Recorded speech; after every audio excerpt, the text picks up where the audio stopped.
The man opened the bedroom door, only to find his wife lying motionless on the bed. He quickly ran to make an emergency call. The camera moves, revealing an invisible person choking the woman. Later, the woman is taken to Clinic 13, which is no ordinary clinic. They specialize in dealing with supernatural symptoms. The protagonist of the story is Dr. Kirill, the woman's attending physician. A few days ago, he was a regular surgeon at a normal hospital. During a surgical procedure, Kirill saw a spider crawling on his shoulder. He shook his hand and almost killed the patient. Kirill was furious, complaining that the nurses didn't clean the ward properly. He stepped on the spider to kill it, but when he lifted his foot to look, there was nothing on the floor. His head began to ache violently. He delegated the finishing work to his assistant. He had just walked out for a short while, and Kirill collapsed on the ground. After regaining consciousness, he underwent a brain CT scan, which revealed a tumor in his brain, and it had already reached stage 4. Besides the hallucination he experienced that day, he didn't have any obvious symptoms. His colleagues suggested that he should enjoy his remaining time, and they handed Kirill a business card. It was for a clinic specializing in treating difficult and miscellaneous illnesses, and they suggested he can visit when he had the time. Initially, Kirill didn't pay much attention to it, but in the following days, he frequently experienced headaches that even affected his daily life. He decided to seek treatment at that clinic. On the day of departure, his colleague even drove him there, and the heavy rain outside kept pouring. The car drove to a remote countryside area, and it took a long time to approach the destination. The gatekeeper came over and confiscated their communication devices. Although Kirill found it strange, he obediently handed over his phone. Finally, the car stopped in front of a luxurious building that looked like a parliament house. While his colleague was handling documents, Kirill sat in the lobby waiting, and there was a little girl sitting next to him. The girl was suffering from brain cancer, and it had already reached stage 3. He comforted the girl, telling her that he was in stage 4, but still lively and active. Then, his colleague led him inside for an examination, and Dr. Anya instructed him to undress and lie down on the machine. Kirill was puzzled, wondering why he needed to undress for the scan, but even more astonishing things were yet to come. Anya placed something on his chest, and it contained several bones. She even secured them with adhesive tape to ensure his cooperation during the scan. Then the scan began, and Anya was startled, as she couldn't understand why Kirill didn't faint. This machine they were using wasn't an ordinary CT scan. His colleague explained, "That's why I brought him here." During the scan, Anya kept reciting strange incantations through the microphone. Kirill, who had been a doctor for many years, hated these people who disrespected science. He immediately tore off the adhesive tape and removed the bone pieces, resulting in a red flash before his eyes. The wall behind him seemed to pulsate, like some kind of soft muscular tissue. Anya ordered him to pick up the bone pieces immediately, and Kirill complied. In the moment the small pieces touched his chest, the eerie scene vanished. When he regained consciousness from the coma, he saw an old bald man in front of him. The man introduced himself as Dr. John, the department director of the clinic, and he advised Kirill to stay and recover from illness. Although Kirill had many doubts, he would soon understand everything. The nurse gave Kirill an anesthesia injection, hoping he would have a good sleep. Before Kirill fell into a deep sleep, he glanced at the medication, and the bag contained figs and beetles. Then he drifted into slumber. The next day, Kirill felt relaxed, so he put on his clothes and went out for a stroll. That day, he encountered a girl who was about to undergo surgery. The attending doctor skillfully removed the tumor. While the doctor's assistant attempted to connect the intravenous tube, a mysterious force controlled the tube, and a vortex formed within the bag. Meanwhile, strange things were happening outside the operating room. The stretcher started moving on its own. The assistant watched as the tube bent. The little girl's eyes quickly turned red. People in the operating room kept fainting, and other staff members also collapsed. Only Kirill remained conscious, but his vision turned red once again, and the voice of the brain cancer girl reached him. Countless mucus surged toward Kirill. In the critical moment, John arrived, and he reached into the girl's brain, taking out an unknown substance. The doctors regained consciousness, and the little girl was unharmed. But currently, no clinic can perform this type of removal surgery. Kirill realized there was a problem with this place, so he went to talk to John. John stated that the tumor in the girl's brain was a minor issue. Kirill's brain is the real mastermind. John recommended that Kirill stay at the clinic and work, not only to study the cause of his own condition, but also to encounter more mysterious events. Kirill thought to himself that he didn't have many days left to live, so he agreed to the offer. The next day, he went to complete the onboarding process, and the HR supervisor asked him to undress, then threw them into the incinerator to burn. Kirill changed into his work uniform and attended a meeting. briefly introducing his professional experience. The clinic director announced that he would soon become the attending physician, and immediately conducted an examination on Kirill, and it was evident that the cerebrospinal fluid in his body was different from that of an ordinary person. Kirill looked at the squirming mysterious substance, hardly believing his eyes. The director mentioned that there would be more strange things in the future, but not to be easily frightened. Kirill's first patient to take over was Sasha, the short-haired woman attacked by an invisible entity, who was sent for preoperative scanning. Anya, in charge of this project, took the opportunity to educate Kirill, and she told him that bone fragments were a talisman,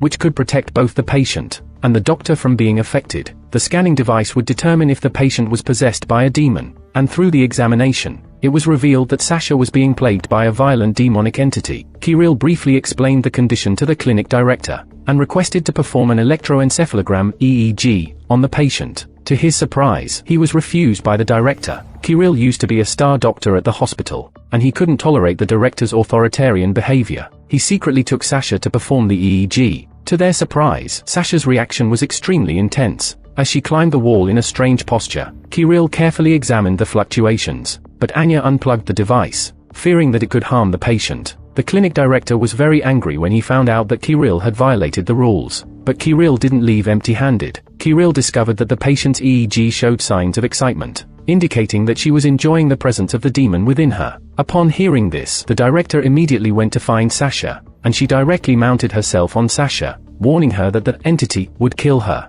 and even if she enjoyed it, it had to be removed. Then she confirmed the presence of bruises on Sasha, determining her level as ND21. These demons typically parasitize patients in the form of tumors, stones, and other manifestations, and the director decided to perform immediate surgery on her. She initially wanted John to perform the surgery, but he suggested that Kirill should handle it, as he had the ND1 parasite residing in his brain, which could suppress demons of other levels. The director granted Kirill access, allowing him to review the clinic's top-secret files, which contained case records of all ND sequences. Anya retrieved the record for ND21 and handed it to Kirill, and Kirill discovered that this number represented a succubus, which infiltrated Sasha's dreams in the form of nightmares, constantly stimulating her hormones and strengthening itself. Over time, Sasha had become addicted, and if this continued, she would die in her dreams. The highest-ranking demon among them, ND1, was the one attached to Kirill's brain. It can suppress demons of other levels. According to the information recorded, to save Sasha, the stones inside her body need to be removed. However, when the demon realizes it's going to detach from the host, it will fiercely resist and counterattack, so every surgery is very dangerous. After understanding the specific situation, Kirill walked to the pantry to get some water, but to his surprise, he couldn't get any water. Kirill struck the water dispenser hard, but unexpectedly, purified water gushed out of the machine, twisting and turning in mid-air like snakes. They gathered into columns of water and slowly approached, then suddenly burst into chrysanthemum-shaped explosions, stopping in front of Kirill. In a critical moment, Anya arrived. She took out a gaming console to distract the water creature's attention. Then she pulled out a glass bottle, whispering softly to lure them into it.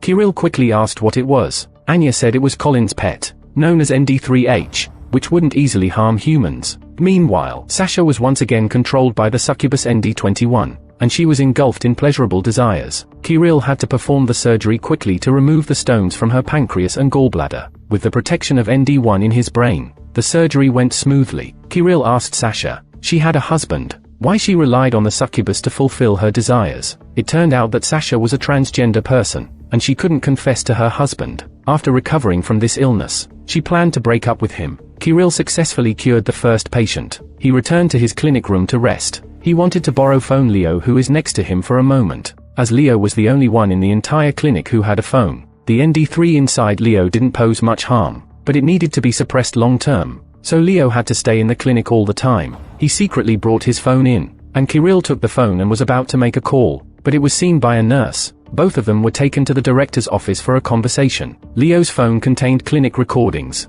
which seriously violated the confidentiality agreement. The director ordered Leo to leave immediately. Kirill wanted to plead for Leo, and the director gave him a new case. The patient this time was a pregnant woman. Kirill immediately scanned her body. The pregnant woman also found the bone talisman strange, and she put it aside. The next moment, she couldn't breathe. The pregnant woman quickly put the talisman back in place. A colleague mentioned that this person was ND2V. Apart from Kirill's tumor, This pregnant woman had a severe condition. After the examination, he escorted the patient back to her room. Unexpectedly, the pregnant woman suddenly grabbed Kirill, urging him to leave immediately. Before Kirill could catch his breath, the demon inside her emerged again. She threatened to kill the baby in her womb, stating that no one could stop her. Kirill realized that this patient was indeed challenging. He called for Anya to investigate in the database. According to the records of ND2V cases, the demon inside the pregnant woman resides in the baby. The problem can only be completely resolved by delivering the baby. However, considering the condition of the pregnant woman,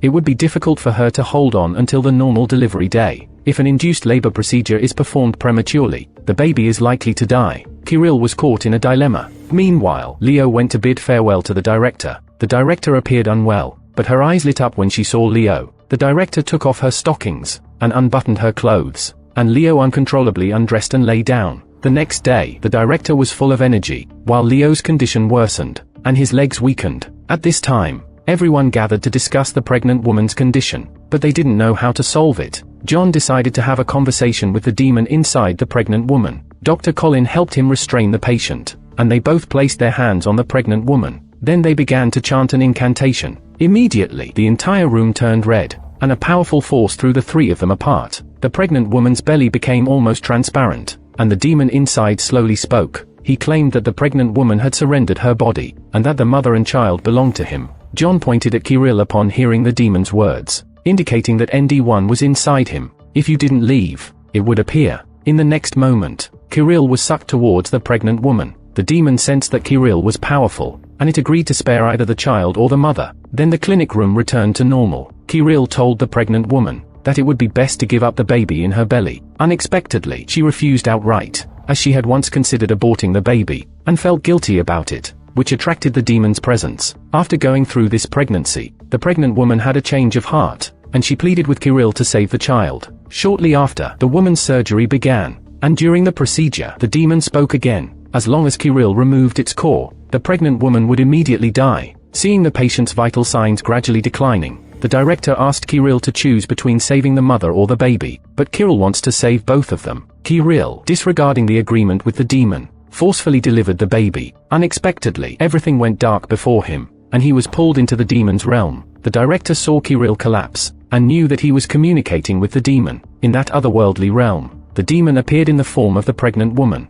and it stated that it could spare the mother and child, but Kirill had to make a trade with himself. Moreover, the demon told him that John kept Kirill in the clinic to figure out how to get rid of ND1, and if Kirill went with the demon, he could save everyone. Just as Kirill was about to grasp the demon's hand, the director slipped an iron piece into his hand. In the next moment, the demon vanished, and Kirill regained consciousness instantly. The director aged instantly in order to save him, wordlessly leaving the operating room. Fortunately, the mother and child were successfully saved. Kirill didn't understand what had happened, so he took the iron piece and went to find John. Unexpectedly, John was very afraid of the object, and immediately threw it into the incinerator to burn it. It seems that everyone in this clinic has secrets. On the other hand, Leo's condition worsened, requiring pathogenic larval dialysis, transferring the higher-level infection to a lower-level patient. The director went to an ordinary hospital, and took away the body of an elderly person, preparing to use the body to complete the dialysis. Then, a broadcast came from District 13, informing everyone about the upcoming ND3 dialysis operation, and unrelated personnel were not allowed to move freely. Kirill and Anya were also locked in a room, and from their conversation, it was revealed that the director was Anya's mother, but she was an extremely powerful witch, who could delay her own aging, so she only appeared a little older than Anya. At this moment, the director and Colin prepared to use mosquito larvae to transfer the infection from Leo's body. The mosquito flew around 2 clinic beds, and Colin captured it and sealed it in a bag, but Leo's condition was very unstable, and the dialysis ended prematurely. The director called Kirill into her office, and after discussing, they reached a deal. Kirill needed to help the director with the ND3 dialysis, in exchange for his freedom in the clinic. After the success of the operation, the director would no longer interfere with his decisions, and would reveal everything she knew. Kirill followed her into the clinic room, where the director drew strange symbols on the old man's body, and then asked Kirill to eat the mosquito. Through this, he entered the ND3 demon world carried by the old man. Kirill swallowed the mosquito, and spat out a mouthful of blood. Then he arrived outside the old man's house, where a little girl was chatting intimately with the old man, and her behavior was too intimate. Kirill tried to stop the old man, but the old man couldn't see his presence. Kirill didn't have a physical form here, and he was instantly transported to Clinic 13, but there was no one here. In fact, Kirill was still in the otherworldly realm, while his physical body had lost its breath. Confused, Kirill walked into the alternative version of District 13, and discovered a confessional room inside. He had a conversation with the priest next to him. The priest said he could release Kirill, but he had to hand over this coin to John. Kirill immediately agreed, and he regained consciousness just before the coroner's dissection. He immediately took the coin and went to find John, but John spoke first, demanding Kirill to be expelled from the clinic, and accusing him of disrupting the order here. Kirill didn't argue, he simply threw the coin in his hand. Unexpectedly, John suddenly fell to the ground, as if he was attacked by the coin. The supervisor called for people to drag John into a dark room, and he was surrounded by countless lasers.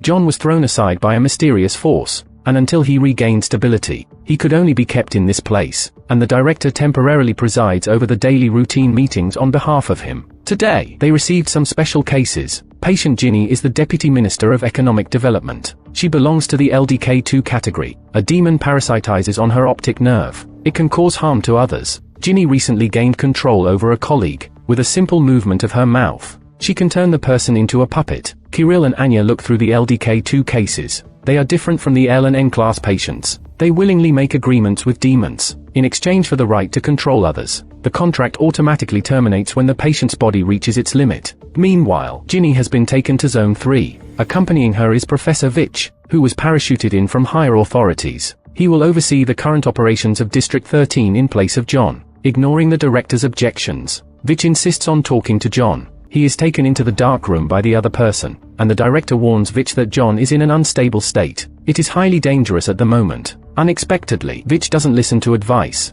and walks towards the electromagnetic cage. In the next second, he is lifted up by John from a distance. The director quickly intervenes to rescue Vich. Only then does Vich realize that the director was not joking. He leaves the dark room to inspect elsewhere. Meanwhile, Ginny is undergoing a scan, and Vich stands by, unable to resist interrupting. His words are filled with disrespect. Ginny speaks up. "Be careful of your forehead if you keep talking." In the next second, Vich collides with the computer desk. Embarrassed, he gathers everyone for a meeting. Hoping to save face through this meeting, the office shredder in the meeting room starts moving on its own, and suddenly, it explodes, sending countless shreds of paper flying. They quickly converge into a cluster and rush towards Vich, causing injury to his head. It turns out that the shredder is controlled by the demon ND3H. The consequences are severe when the big shots are unhappy. He orders Colin to burn ND3H. Reluctantly, Colin bids farewell to the pet-like demon. Kirill follows Vich's arrangement to supervise. When he sees Colin hesitating to take action, he takes the bottle and helps out. Colin looks down on Kirill, turns around, and leaves the incineration room. Kirill's allegiance to Vich's actions causes dissatisfaction among the others, but he deliberately gets close to Vich. Actually, he wants to help the patient,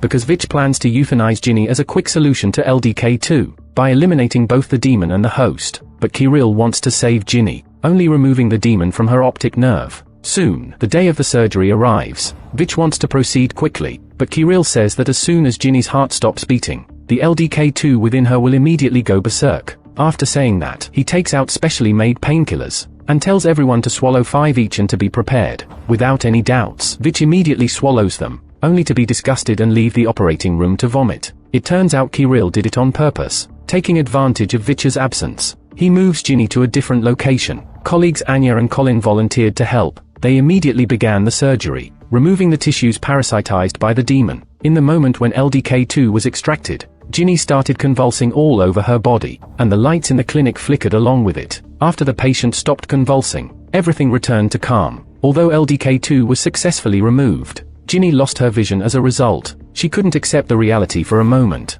At this moment, Vich arrived with his people, wanting to dismiss Kirill, Colin, and others, but since Ginny survived without euthanasia, the biggest difficulty had been resolved. Vich couldn't fire the employees. Anya admired Kirill's attitude, and couldn't help but develop a fondness for him. Both of them wanted to take their relationship further, but because Anya, like the clinic director, was a witch, and intimate contact with men will do harm to them, their love affair was destined to face obstacles. Anya feels extremely guilty seeing Kirill injured. She can never have a normal life, but Kirill doesn't pay much attention to it. He quietly sneaks into the incineration room, finds the bottle containing the small pet ND3H, and uses a gaming console to lure it out. Turns out he didn't destroy it after all. Kirill gives ND3H to Leo, who is being discharged, so they can leave together and avoid Vich's discovery. After lunch, the clinic receives a new patient named Eric, who has intellectual disabilities and severe kidney damage. Upon investigation, it is confirmed that he had contact with ND2, likely infected by a family member. Further testing is needed. Anya and her colleagues prepare to scan Eric's father, and it is confirmed that his kidney is parasitized by ND2. Since these types of demons tend to affect the elderly and children, only low-intelligence Eric was affected. Unfortunately, Eric's father doesn't care about his intellectually disabled son, even abandoning his newborn Eric to his ex-wife, let alone sacrificing a kidney for him. But once you're in District 13, it's not easy to leave. Everyone wants to get rid of ND2. On the other hand, Eric has been waiting for 2 hours, couldn't help but wander around. He accidentally comes across the magical insect Colin keeps as a pet. Out of curiosity, he picks it up to observe. The staff reprimands Eric upon discovering it, but Kirill pushes the person aside, warning him to respect the patient. The insect has harmful properties, and Eric's hand has already started turning red. Kirill takes Eric to the rest area to administer medication, and realizes that Eric doesn't feel any pain. He immediately goes to the records room to search for information, and successfully finds a demon that matches the description, the ND2 that caused Eric's illness. To be precise, it's ND2A. This type of demon is called locust,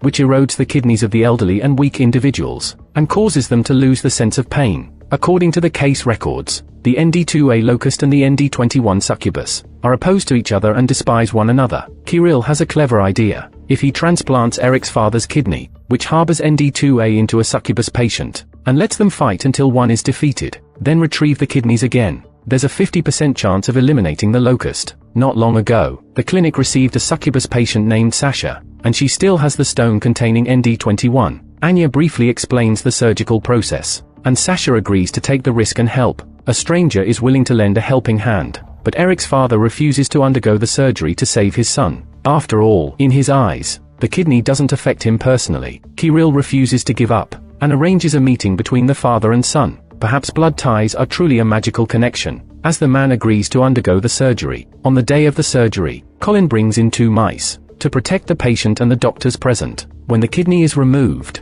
the 2 demonic entities will temporarily leave their hosts, and be temporarily contained within the mice. Subsequently, the director removes 1 kidney from each person. The patient starts experiencing continuous convulsions, and everyone in the clinic is affected, becoming irritable and easily angered. The 2 mice fight intensely, and eventually the succubus-possessed mouse kills the other one. The doctors quickly reposition the kidney, and Eric finally returns to normal. He can feel pain now, and all complications disappear. He goes to visit his father, and they finally recognize each other. On the other side, the staff hears strange noises, and immediately goes to the dark room to investigate. They discover a deep pit on the floor, and John, who was confined there, is nowhere to be found. A janitor notices something unusual, as she sees the floor cracking, so she follows the cracks all the way forward. Unexpectedly, the staff member from earlier is lying on the ground, and John, who was imprisoned there, is lying unconscious nearby. Everyone sends the staff member to the operating room, and after the director's preliminary diagnosis, it is determined that the staff member is infected with ND1L, which is a highly dangerous demon. It seems that ND1L is also responsible for John's drastic change in behavior. By now, the demon has already left its host,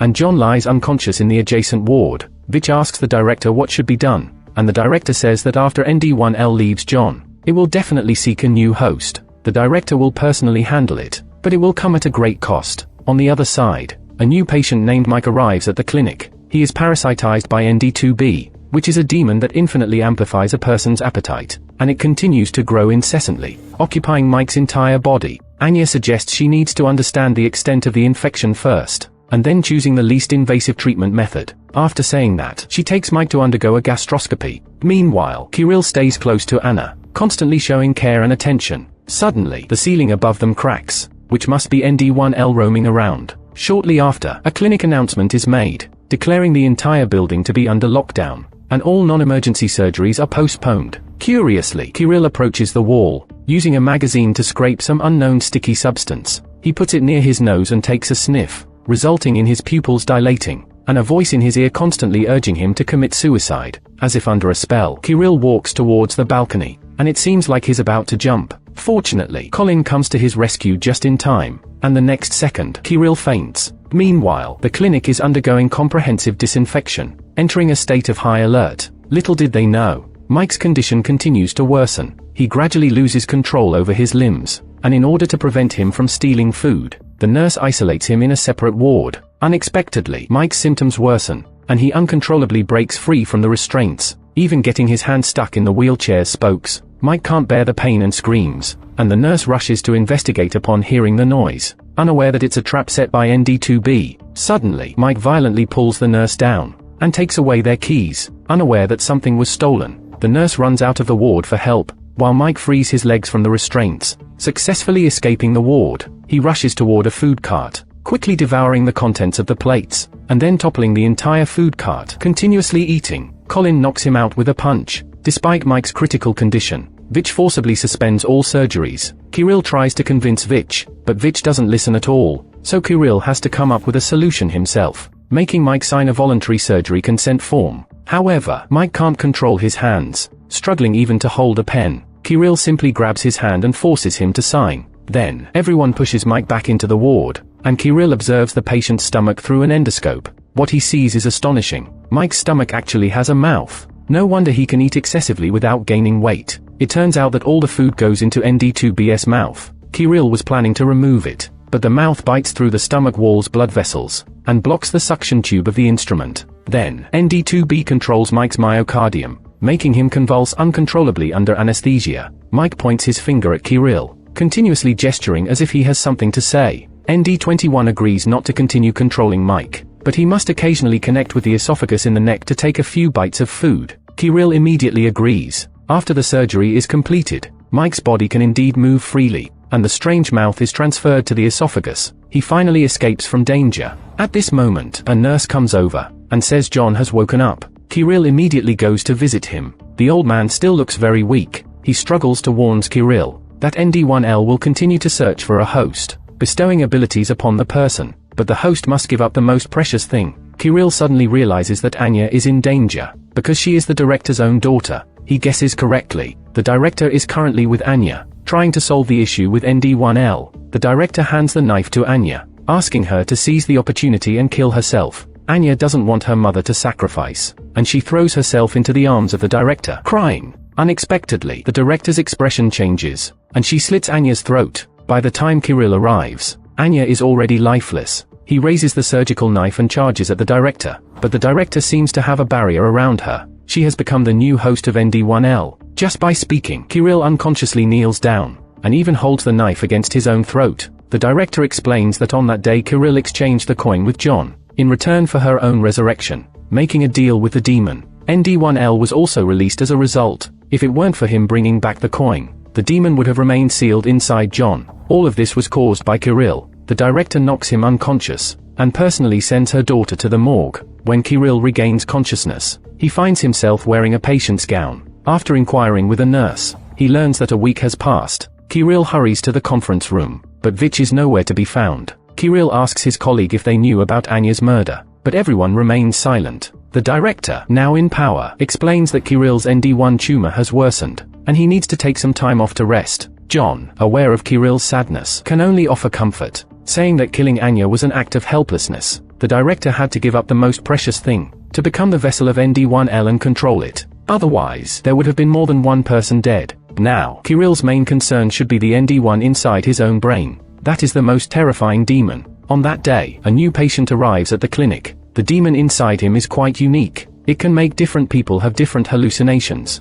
In Kirill's eyes, the demon appears as Anya, so Kirill chases after him in one breath. Colin wants to explain, but the person doesn't listen. The supervisor simply takes a photo and shows it to Kirill. The person on the screen is not Anya. Kirill finally believes Colin's words. Although he knows it's a deceptive illusion, he still can't help but approach the Anya. Unexpectedly, the person suddenly grabs Kirill's hand, claiming to be the master of the demon who received the coin. The demon has the ability to revive those who have less than 9 days left to live. The master wishes to meet Kirill. This offer is indeed tempting. Kirill is unsure of what to decide. He goes to consult with the trusted Colin. The person explains that the demon inside the patient's body is a highly capable hybrid with mimicking abilities, and indeed, it can serve as an intermediary for higher-level demons to connect with the human world. It seems that the master does have a way to save Anya, but entering into an agreement with demons hastily, Kirill is likely to face physical death. Colin hopes that he will consider it carefully. However, Kirill has made up his mind.